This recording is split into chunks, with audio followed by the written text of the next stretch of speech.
ಯಾರವಲ ಯಾರ ಮನೆ ಮೆಚ್ಚಿ ಕುಂತಿ ಸುಳ್ಳೆಯಲ್ಲ.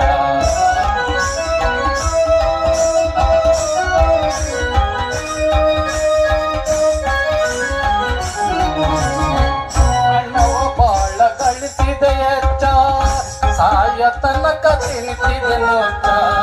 ಅಣ್ಣವ ಬಾಳ ಗಳಿಸಿದ ಎಚ್ಚ ಸಾಯ ತನಕ ತಿನ್ನಿಸಿದೆ ನೋಚ.